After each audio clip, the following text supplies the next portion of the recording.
Hi everyone, welcome back to another video. So welcome to another episode of Christian Apologetics. And today I want to share with you this very recent argument I've been studying and diving a little bit deeper, and that is the transcendental argument for God's existence.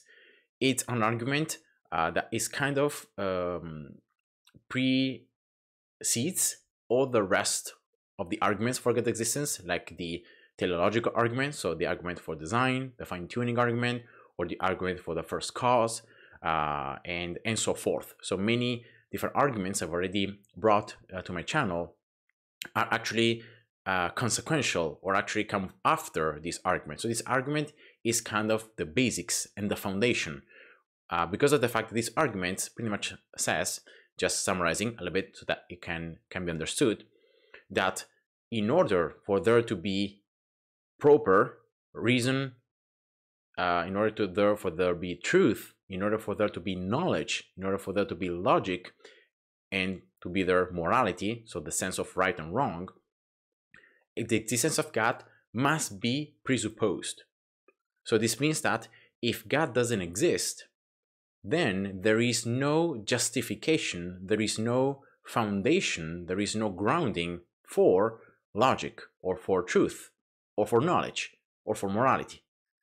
The atheist worldview, or any other false religion worldview that tries to argue that God it's not like the creator of the universe, that God doesn't possess certain qualities, they all fail because of the fact that they cannot account, they cannot give a justification, a foundation for things like reason, for things like logic, for truth, for knowledge. And this argument is very strong because of the fact that it even precedes all forms of debates and argumentation that can be brought forth. So for example, when the atheist tries to use their reasoning, their logic, to argue that God doesn't exist, or that the Bible is a fairy tale book, or that God is a moral master, or tries to argue any other thing, they are actually presupposing the fact that their reasoning, the logic, there can be knowledge, there can be truth, and therefore they're using these things in order to argue. But if there is no God, there is no justification for these things.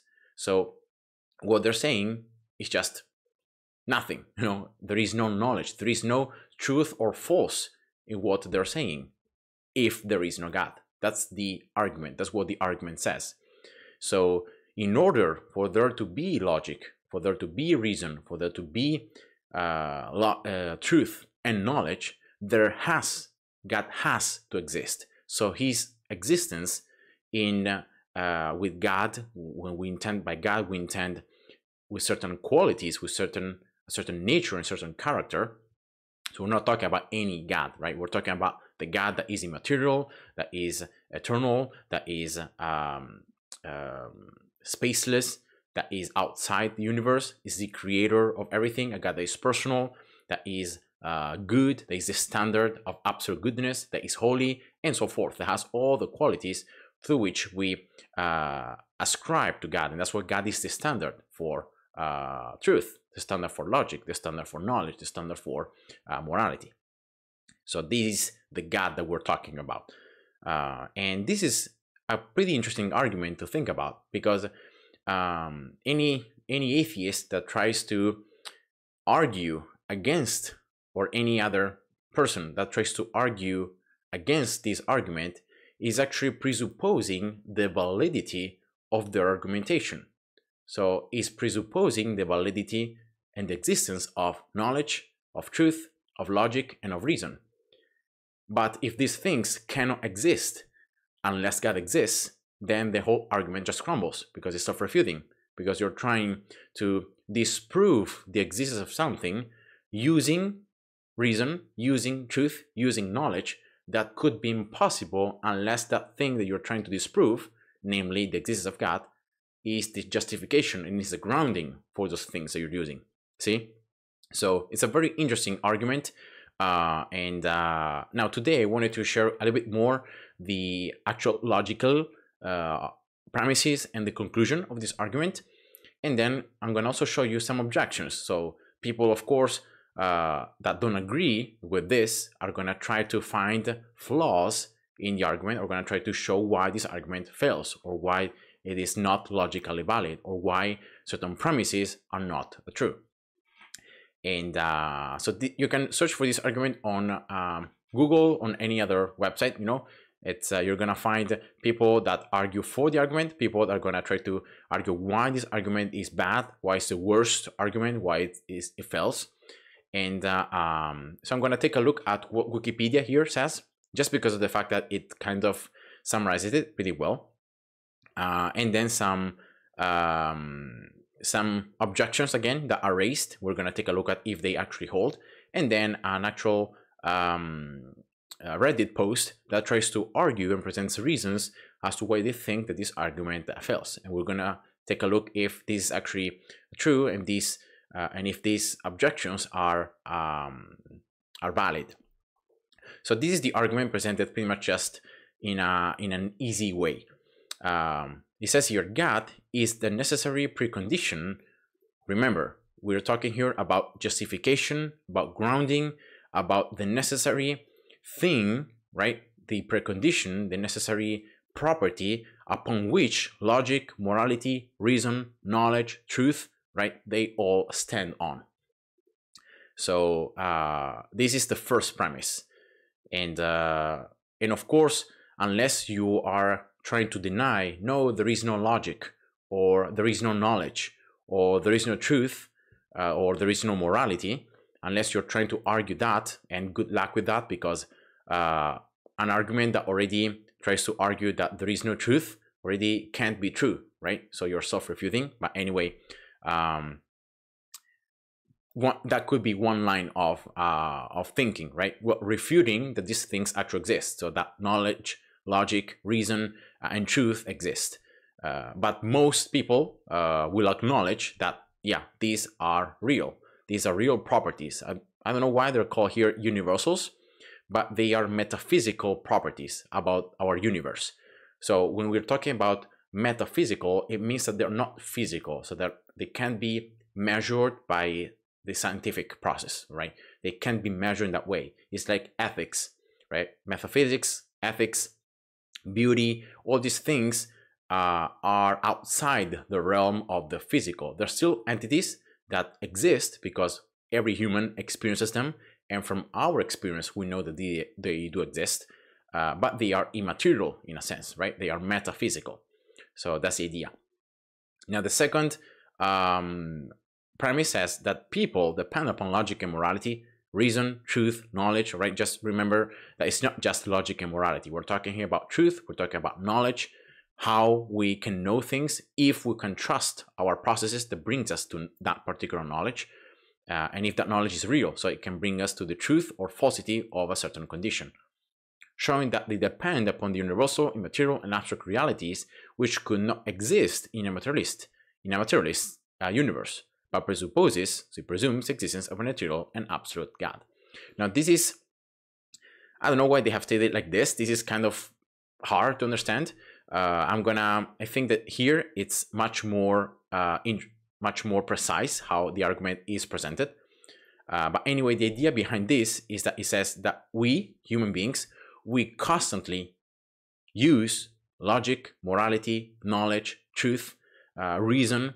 We constantly use things, so we assume, in a sense, we presuppose that they exist. But the argument says that they couldn't exist unless God exists, and God is the foundation of these things, because God is the one that has created the universe in such a way that it has logic, and He has given us the abilities to reason, to have knowledge, to use logic, to come to the truth of things. So if we can do that, if we can trust our processes, our mental faculties, that's because of the fact that God has created us in this way. God has created us in the universe in such a way that we can then investigate the universe, we can reason about the universe, and we can trust our reasoning is actually independent from the universe. So it's not like conditioned or is not determined by the universe itself. Otherwise, again, we will have a self-refuting argument. So if determinism is true, then that means that the fact that you have arrived to the conclusion that determinism is true was also determined. So determinism in no way can give you knowledge, can give you truth. It just can give you, I don't know, a property, right? But you don't know if that property is true or false, or if it's a true belief or a false belief. You just were determined to do that or to believe that. But you can't say anything more. In order to say if that belief is true or false, in order to say if you have knowledge or you don't have knowledge, you have to go one step further. So you have to have the ability to reason about things. And of course, in a deterministic universe, this cannot be, because your reason, your thoughts are determined by something else, right? Determined by particles, or are determined by God or by some other entity. So once again, you're not in control of your thoughts or what you reason about. So again, any arguments that we might present, they're just completely garbage. They're useless because they're not actual arguments. We're just doing the things, saying the things that we were determined to believe or to say. So again, this doesn't give us any kind of idea about knowledge and about reason and about logic and truth. So the third part says, therefore God exists. Because if he didn't, so if God didn't exist, we could not rely upon logic, reason, morality, knowledge, truth, and any other absolute universals, again, such as, I said before, logic, truth, right, knowledge, which are required and assumed to live in this universe, let alone to debate. So if you want to present arguments, or you want to defend what you believe, or you want to try to discover a truth of the universe, you can't do that unless you are assuming that your reasoning faculties can be trusted and can give you real and true insight about the world, about reality, right? Can give you true knowledge. So that's the problem. And these things could not exist in a materialist universe when there are no absolute standards or an absolute lawgiver. So if God doesn't exist, if all there is matter, is the universe, naturalism, materialism, or that's what atheism at the end of the day is, then there is no grounding. Now here it's very important, because many people here are going to argumentate, well, but you don't need God for logic, because there are different types of logic, right? There is not just the classical logic, there is the non-classical logic, where you don't need God. There are systems that can bring you to a logical conclusion or a logical truth. But this is not the issue. The issue is not like there can be any logic or reason or morality or knowledge or truth if God doesn't exist. The fact is that there is no justification, there is no grounding for those things if God doesn't exist. So the morality that you might have is just determined. So it's not real. See the problem? It's not real. The idea of your right and wrong, they're not real. They are not true knowledge. They don't reflect a true aspect of reality, even of your inner being, of your inner conscience, what you think and how you reason about reality, because you cannot ground them. They cannot be justified under the naturalist worldview. So this is it's one step before, right? So this is the argument. And now, of course, here, as I said before, I'm going to present to you how people react to this argument. Now, it says here that some reject the validity of the argument, pointing out various flaws, such as a category error involved in the first premise of the argument, namely that just because there is a statement that is universally true, it will not make the statement a part of reality in itself. And so this is a category error. What it says that if a part of something is true, it doesn't necessarily mean that the whole is true, right? For example, imagine if you say the tire is made of rubber, it doesn't necessarily follow that then the car, which the tire is part of, is made of rubber, right? Because the car has different parts. So just because you say that a true statement about a part of a whole, in the case it's the tire of the car, doesn't necessarily mean that because it's true for that part, it's going to be true for the whole. Or also vice versa. If something is true for the whole, So for example, the car can go up to 100 miles per hour, right? That doesn't mean that the tire can go at 100 miles per hour, or that the tube or the metal part or some other part of the car can go at 100 miles per hour. So you can see how the fact that there is a truth of a singular part of the truth of a whole doesn't entail that there is is the same truth for the whole or for the part. Now, this is, of course, a clear mistake. Now, this has even been disputed by someone because this is just completely false. Because when we're talking about logic, we're talking about God. We're not talking about things that can be split in parts, right? There is no parts of God. There isn't a part of God that is not God. God is God, right? His whole essence is God. So, and again, we're talking about logic. Yes, there could be subcategories of logic, but we're talking about logic. We're talking about the main part. I don't know, like any kind of logical process. When we're talking about reasoning, we're talking about any reasoning process.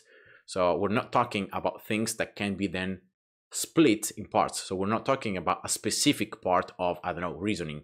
We're talking about the whole, every reasoning, every logic, every knowledge, every truth entails this. So that's the idea. So again, this is just a mistake because of the fact that this is not a category error, for the very simple reason that there are no categories. So there is no way to say that when I'm talking about knowledge, that if I say knowledge doesn't exist, well, I'm referring to a certain type of knowledge, but another type of knowledge could exist, right? When I'm talking about knowledge, I'm talking about all knowledge. So yeah, that's why this first part, it's just wrong. And it says here, another issue point out is that it's not needed to have God to have logic and morality. And again, here, this is not the argument. It's not like we don't need God to have logic or morality. We can. Every human being can distinguish right and wrong, or any human being can use logic, or even we can get to, as I said before, to non-classical logic from other systems. So we don't need a God, like a divine source of this. The idea is one step before. So how do you justify that particular logic? So how do you justify these multiple logic systems, the truthfulness, so the fact that these systems are true and can give you true meaning and a true property of the reality if God doesn't exist? Or again, morality. Yeah, all human beings can know right or wrong, but how do you know? How do you ground? How you justify this view? Is it just your opinion? Because if your opinion, then I don't care. I can have a different opinion, and so that's it. Like, your morality is relative to you, right? Subjective. But when we're talking about morality, again, we're talking about the concept of objective morality, of all morality. So, and once again, how would you know that your right and wrong are actually true and actually do apply to the world and not just determined by something else on you? So, again, this is another issue that is very easily dismissed. And again, it says here, as well as multiple radically different moral systems constitute evidence against the idea that logic and morality are actually universals. And again, this is, I think, a mistake in the words. So that's why I said before that I don't like these words, these universals words. What I'm talking here is like metaphysical properties. I think that's more correct, because every human being acknowledges that things like morality, beauty, reason, logic, truth, knowledge, all these things exist for everyone, right? But they are not physical, right? So in a sense, they are physical properties that all human beings have and all human beings use. So yeah, they could be classified as universals, but they're not universals in the sense that they are impending upon all people, right? It's the fact that we all assume already that they do exist, and that's why we use them. So again, I would say that just saying that there are radical different moral systems doesn't say anything about the fact that morality exists. How can you justify each different system? How can you justify the existence of it? The difference between right and wrong? How can you know that that is right or that that is wrong? How can you even get to the knowledge of right and wrong? So that's what the argument is presenting. So it's one step before. And again, here it says, furthermore, the existence of theorems like Gödel's competence theorem, I have never heard about it. So it says here that establishes a correspondence between semantic truth and syntactic probability in first order logic. So it's kind of something where you can again use already a system to prove the logical truth of something else, so you don't need like God in that sense. And the soundness theorems for the classical logic provide justification for some logic systems like classical probabilistic logic without any God hypothesis, thus contradicting the first premise of argument. But again, this objection actually fails in understanding that when we're talking here about this necessary justification, necessary grounding for logic and morality, we're talking about the actual ability that we have to use logic or to have knowledge or to get to the truth of things. That's what the argument is saying. So yes, there can be already in the system. So when the system is operated that it works, yeah, of course there can be things that when we don't need God's cause into systems, right? Because we have already established them. But if you go back, how do you establish those systems? How do you know that they work? That's the question. And that's why God is the cause of this system to work, then upon which secondary, tertiary causes make other things to work. So that's the idea. God is the justification for these systems, for even the grounding of how these systems even work, how we know that they work, right? And the truth ability. Now it says here that someone says that is flawed in numerous reasons. It says here that someone that proposed this argument failed to defend the necessity of Christian theism for the rational justification of the laws of logic, the laws of science, and the laws of morality. And once again, the argument actually states that this Trascendental argument says that it is necessary for God to exist, because if God wouldn't exist, then things like knowledge, truth, reason, logic, they wouldn't have a grounding. They wouldn't have a justification. But because in our experience, every day, we know these things exist and we use them constantly, even the atheists have to admit that these things exist and that they do use them, then that's why becomes an argument for God's existence, because it is because the things exist, then God exists. Like it necessarily follows. Otherwise, there would be no justification. And again, the Christian is very easy, says, yeah, God is the justification. God is the source of knowledge. God is the source of logic. God is the source of truth. And he has created us and has created the universe in such a way that we can reason, we can investigate the universe, we can debate, right? We can try to understand the universe. And because God has created the universe in a regular way, then that's what we can get to know how the universe even works. That's why there are laws, physics, chemistry, and so forth, math, right? So again, this is just wrong. The second thing says, Benson conflated atheism with materialism, and the transcendental argument for God's existence is really an argument against materialism, not an argument for theism. And this is, again, it's just wrong because of the fact that atheism is actually naturalism. Like if there is no God or gods or whatever deity, right, then it necessarily follows that our universe does exist, right? So it has to be the only thing that exists, the naturalism, right? I don't think there are any atheists that actually say that there is something supernatural or that there is something beyond nature. Otherwise, they would be agnostic, right? Agnostic would say, yeah, I don't know. I think that there isn't a God, or I think that there isn't any transcendental or supernatural thing, but I could be wrong, right? I don't know. So at least, they are acknowledging the possibility of that. But the atheist is just denying no, there is no God, there is no supernatural, there is no transcendental, right? Everything is just physical. So that's naturalism, and naturalism is indeed materialism. So there is no difference in that. And again, it becomes an argument of theism by proving the absurdity. So you prove the absurdity of the atheist position. Because you say, if atheism is true, then you have no justification for knowledge, for morality, for truth, for logic, for reason. But because we know these things do exist and that we can trust these things, that we have a justification for these things, we trust our reasoning, we debate about things, we investigate reality, we get to the knowledge of truth or falsity of different things, then that means that atheism necessarily must be false, and therefore God exists. So it's both an argument against atheism and an argument for theism. And then third, it says here that Buddhism believed that the laws of logic, laws of science, and laws of morality were abstract objects. But Christian theism determines the relationship between the Christian God and abstract objects. And again, this is just something that I don't even know why there was such a proposition here, like laws of logic being abstract objects. I don't think they're objects. I think they're just properties of the universe, like knowledge, like truth. They're essences, metaphysical essences of the universe, properties. So they're not objects, abstract objects. So yeah, I would just argue that, and then that's it.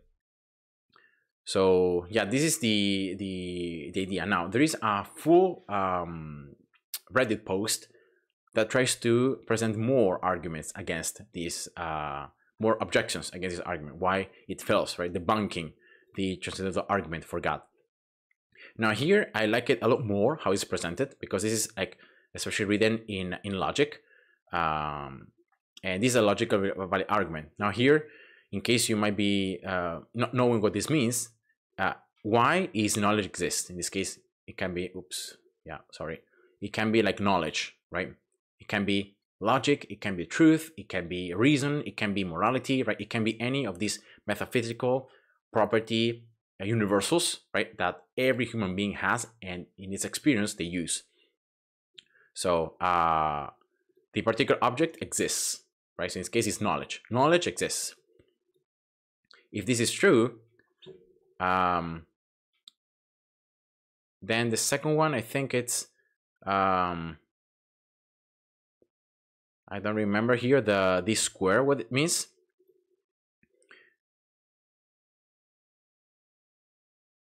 But yeah, the idea is that, like, out of 4, so unless God exists, there can be no knowledge, right? Therefore, if knowledge entails God, so if this can't exist unless God exists, therefore God exists. So it says here that it's a logically valid argument, right? From 1 to 4. No 2 and 4 are justified using other premises. So if 1 is true, then 2 must be true. And if 3 is true, then 4 must be true. And therefore, because of all of them, then we get to the conclusion, right? So the only place to question is the first premise or the third premise. Now again, it says here, premise 1 is simply the statement that knowledge is possible. Now, given why can be knowledge, logic, truth, reason, whatever, then I think it's uncontroversial to say that 1 holds. So it's true. These things do exist, right? Otherwise, you would be denying that there can be any knowledge, or there can be truth, there can be logic. So that's a huge problem. Now, according to this article, it says premise 3, on the other hand, is much more tricky. It says here that the premise says it is necessary that if it's possible that knowledge exists, then God exists. In this case, can be knowledge, logic, truth, reason, right? This transcendental premise is needed for the argument to work. And again, this is taken from an article, I think here, so you can read that article as well. And the other, when it was explaining this argument, it says, of course, we will need to see why the God that we're talking about here satisfied the necessary conditions for the possibility of knowledge, and why the variety of other possible preconditions would not satisfy. So that's why I said before, it's important that when talking about God here, we're talking about the creator of the universe, the creator of everything that exists, the material, transcendental, eternal, spaceless God that is the source of good, is the source of logic, is the source of morality, is a standard, perfect standard of goodness, of morality, right? And that it's personal, that not merely just creates and then is distant, but actively engages with us. And as a Christian would argue, that he has created us in a way in which it reflects its nature. That's what the Bible says, that we're created in the image of God. So that's why we have reasoning. As God uses reasons and takes choices, we also have this ability, right? As God is logic, then also we can use logic. We're logical. As God is the standard of knowledge, we can acquire knowledge. We have knowledge. We acquire knowledge when we get to knowledge of things, of reality, and so forth.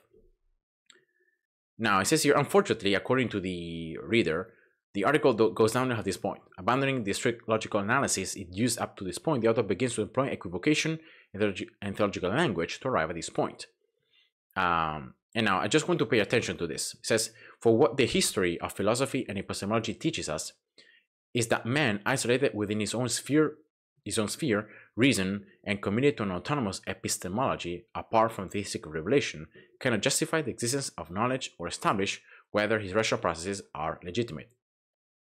Now, I would concede, if you just keep walking here, if we could just keep reading, the article then continues, says, tragically, man in his pretended autonomy and rebellion against God is incapable of knowing the nature of himself, logic, word, and I think this is false. It's not like man is not capable of knowing unless he reconciles with God or unless he, becomes a Christian. I think it's completely false to say that he's incapable of knowing. Even a non-Christian, non-believer can get to know things. The idea is that unless you acknowledge that God exists and that the existence of God is necessary, then you are incapable of getting the foundation of knowledge. So you're incapable of justifying why you get to know yourself, logic, the world, reality, and so forth. So that's what I think the author intended. I hope, because otherwise this is just completely false. And the article is going to especially focus on this, the fact that we don't need God to get to know things. Of course, we need God in order to justify the fact that we can even get to know things. That's the idea. And again, here the author of the article says, now this element of legitimacy in this first claim, right? Now, can an epistemological, now remember, epistemology means how we get to know things, right? Can an epistemological system prove itself to be true? Of course not. You need something else.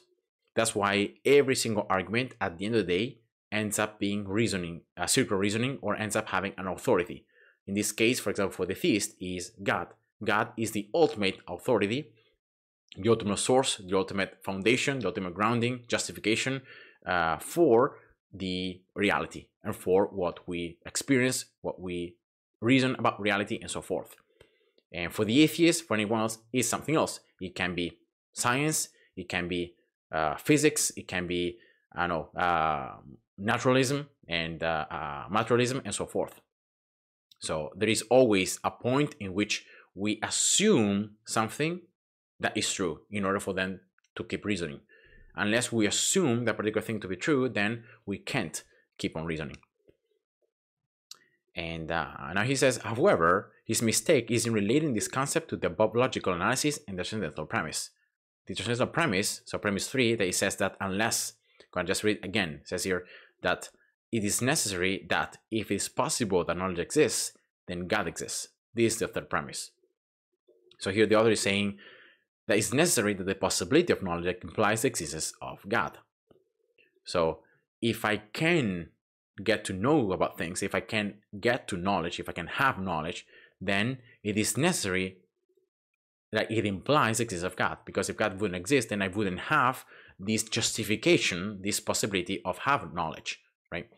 And it says there is a very important difference between a foundation for knowledge system and a necessary condition for knowledge. And that's why I said before that it is not the case. Like when the author is talking about the necessary condition for knowledge, he's talking about the foundation for knowledge. So what must be there, the grounding, in order for there to be knowledge at all. So that's the idea. So I don't know why the author couldn't understand this part, but yeah, he's just phrasing it, in a way that it seems that there can be a foundation of knowledge. Yes, of course there is. Like God has to be the foundation of knowledge system, but God cannot be the necessary condition for knowledge. So there can be other conditions for knowledge, something like that, or the contrary, which I don't think it's correct. And then it says here, this is the place where I said that he would argue. It says this is a bold assertion and requires acceptance of certain theology before the reader can be convinced. As an atheist, I disagree. In fact, many Christians disagree. It says reason, and this is why I think the article just went downhill. reason, unaided or helped in some way, is incapable of determining whether its processes are legitimate or whether it can know anything at all. Now, again, if you are following the logic and so you understand, yeah, if with my own reason I try to argue that I can trust my reason, I'm just arguing, I'm just begging the question. I'm arguing in circles. I'm arguing circularly, right? Because I cannot use reason to justify reason. So I cannot use reason to prove that I can trust my reasoning, right? So it's just, I need something else. And this is the idea behind this statement, right?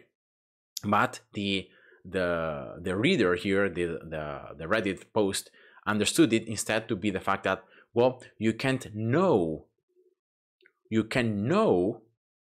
right? You can't get to, you're incapable of knowing yourself, knowing logic, knowing the world, unless God exists, unless He gives you the ability to do so. So you can see how he's twisting the argument.